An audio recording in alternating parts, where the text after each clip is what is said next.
Bonjour à tous. J'ai très souvent des questions posées sur les livrables du projet tutoré. Qu'est-ce que doit contenir un rapport, une soutenance. Donc j'ai décidé d'en faire un petit diaporama illustré en espérant qu'il répondra aux questions que vous vous posez souvent.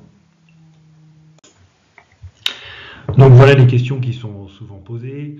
Est-ce qu'on doit être technique ou pas? Combien il y aura de pages? Est-ce qu'on doit rédiger seul ou en groupe? Parler seul ou en groupe? Il y aura qui dans le jury? Est-ce que le rapport et la soutenance parlent de la même chose? Est-ce qu'ils sont plutôt complémentaires? Et puis, est-ce qu'il y a un plan type? Donc voilà, le diaporama va essayer de répondre à l'ensemble de ces questions. Donc la première question qui est tout le temps posée, c'est faut-il qu'on soit technique ou pas? Moi je pense que c'est une question qui est très très mal posée et je me propose en 4 diapos d'essayer de donner une réponse intelligente à cette question à la con.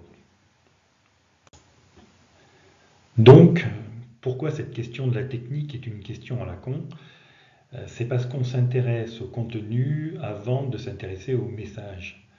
Euh, donc, quand on veut réaliser un document comme ça pour un certain public, il faut se demander quel est le public et quel message on veut lui faire passer.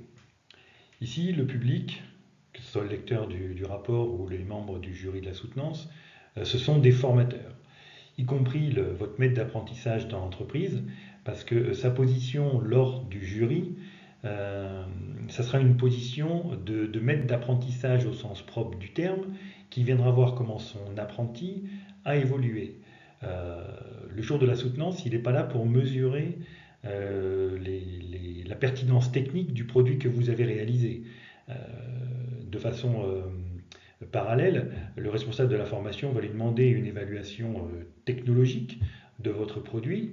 Et bon, mettons que que vous deviez mettre en place une solution de supervision, on verra si la solution de supervision elle est en prod, elle respecte bien le cahier des charges, on supervise bien les bons appareils, etc., etc. Donc là, il mesurera votre capacité technologique dans un rapport client-fournisseur, client-prestataire. Mais là, il est plutôt en position de maître d'apprentissage qui vient voir comment son apprenti a évolué. Et nous, les profs du jury, on est là aussi pour la même chose.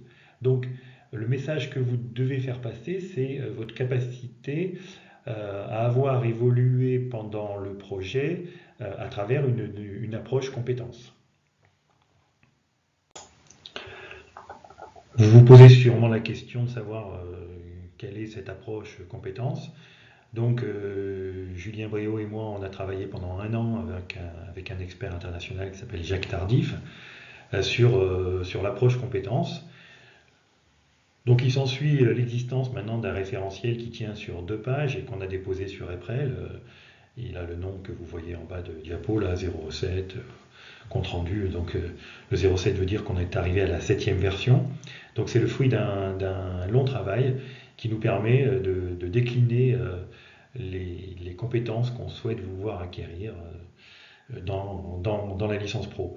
Donc le petit conseil, c'est vraiment d'arrêter là la vision de ce diaporama, d'aller télécharger ce référentiel, de le lire au moins une fois ou deux, de lire les 2 pages, de comprendre de quoi ça parle et de revenir après voir le diaporama. Donc j'en arrive à ma dernière diapo, réponse à la question sur la technique. Finalement, donc maintenant, on est capable de dire ce que le rapport ou la soutenance doivent contenir. Maintenant qu'on connaît le message, on doit être capable de dire quel est son contenu. Et donc, chaque fois que vous allez écrire quelque chose dans le rapport ou prévoir de dire quelque chose à la soutenance, il faudra que vous puissiez répondre positivement à la question est-ce que cette information que je vais donner est une véritable indication pour le jury ou pour le rapporteur concernant mon profil de sortie, mon employabilité, ma meilleure insertion dans le monde professionnel, tout ça à travers la démarche compétence. C'est-à-dire que cette information doit apporter un élément de preuve pour telle ou telle compétence du référentiel de compétences ou pour tel indicateur de développement, comme vous avez sûrement pu le lire. Donc, Au bout du bout, pour répondre à la question technique ou pas, la technique, oui, pourquoi pas, mais surtout pas pour elle-même, surtout pas de façon narrative, j'ai fait ci, j'ai fait ça marchait pas, je suis allé chercher le plugin et tout, ça on s'en fiche. Mais la technique comme prétexte et comme support à parler de vous et de votre évolution à travers la démarche de compétences. Euh, Moi, je sors content d'une soutenance quand je vois vraiment un état avant le projet tutoré et un état après le projet tutoré pour chacun des membres du groupe. Donc la question combien de pages, clairement, on s'en fout. Euh, il faut qu'il y ait suffisamment de pages pour que on ait eu tous nos éléments de preuve par rapport à votre profil de sortie et votre progression dans la démarche compétences. Voilà. Donc ça peut se faire en 10 pages, en 20 pages, en 30 pages. C'est à vous de voir. Question seul ou en groupe. Donc vous allez rédiger et présenter en groupe. Vous ne serez jamais séparés.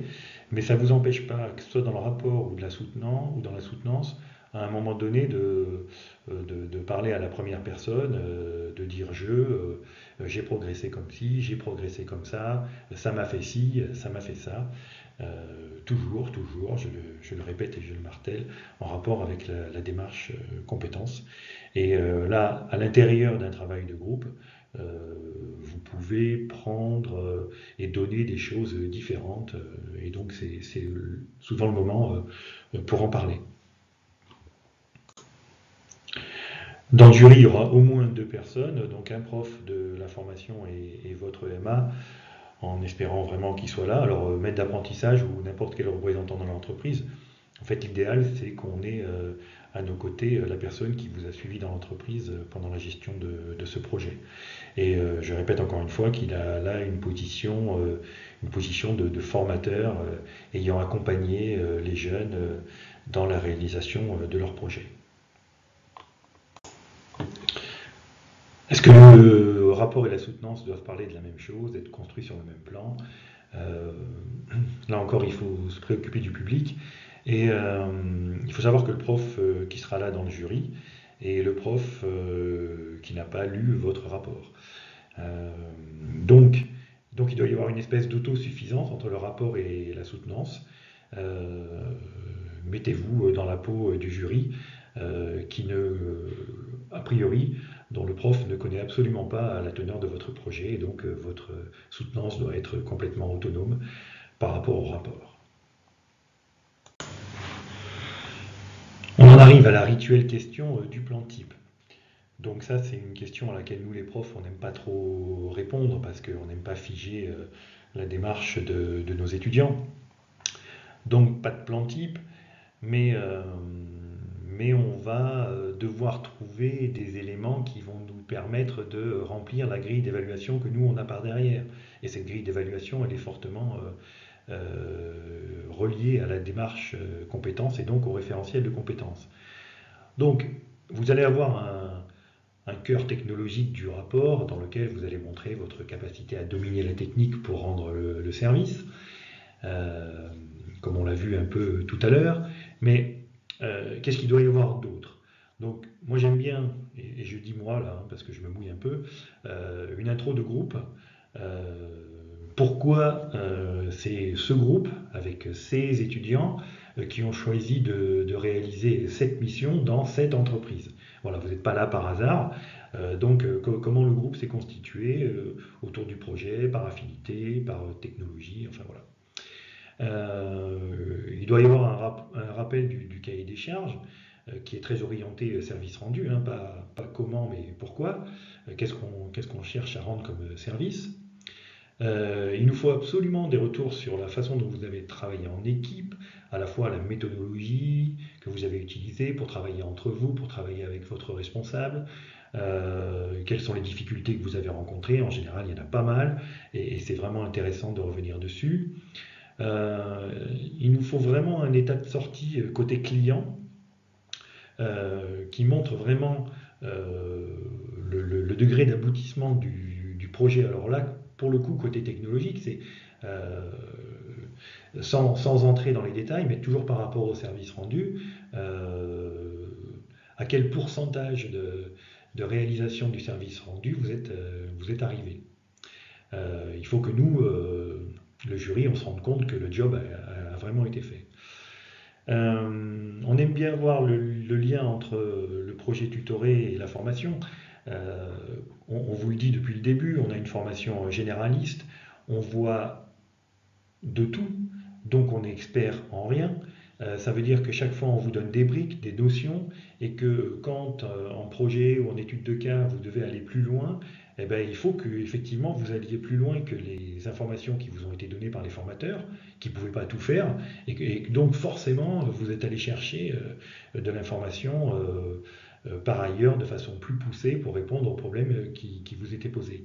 Et là on aime bien voir euh, quel est le lien entre ce qui vous avait été enseigné, ce qui vous manquait et ce que vous êtes allé chercher vous-même.